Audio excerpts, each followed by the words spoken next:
దాడి కేసులో ప్రజ్వల్ రేవణను కోర్టు దోషిగా నిర్ధారించింది. ప్రజ్వల్ శిక్షను కోర్టు రేపు ఖరారు చేస్తుంది.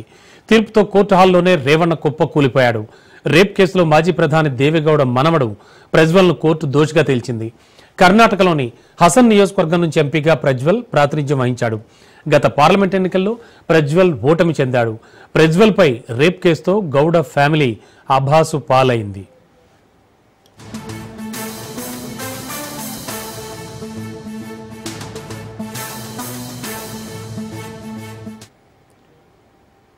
జేడీఎస్ మాజీ ఎంపీ ప్రజ్వల్ రేవణకు భారీ షాక్ తగిలింది. లైంగిక దాడి కేసులో ప్రజ్వల్ రేవణను కోర్టు దోషిగా నిర్ధారించింది.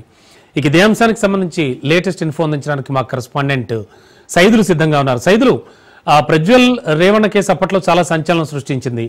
ప్రస్తుతానికి రేపు శిక్షను ఖరారు చేయనుంది అని తెలుస్తోంది కోర్టు. అండ్ దీనికి సంబంధించి ఏ వెర్షన్స్ వినబడుతున్నాయి? రమణ, కర్ణాటకకు చెందినటువంటి జేడీఎస్ నేత మాజీ ఎంపీ ప్రజ్వల్ రేవణ అత్యాచారం కేసులో దోషిగా తేల్చింది ప్రత్యేక ప్రజాప్రతినిధుల కోర్టు. 2021లో తను గన్నికాడ ఫామ్ హౌస్ లో పనిచేస్తున్నటువంటి ఒక మహిళపై అత్యాచారం చేశారని ఆరోపణలు ప్రజ్వల్ రేవణపై రుజువయ్యాయి. జూలై 18న ఈ కేసు విచారణ పూర్తి చేసినటువంటి బెంగళూరులోని ప్రజాప్రతినిధుల ప్రత్యేక కోర్టు తీర్పును రుజువు చేసింది.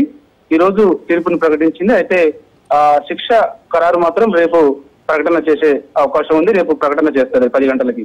జేడీఎస్ మాజీ ఎంపీ మాజీ ప్రధాని హెచ్డి దేవగౌడ మనవడు అయినటువంటి ప్రజ్వల్ రేవణపై పలు లైంగిక కేసులు నమోదయ్యాయి. 2021లో అస్సాం జిల్లాలోని ఓలే నరసీపూర్లో ఉన్నట్టు తన కుటుంబం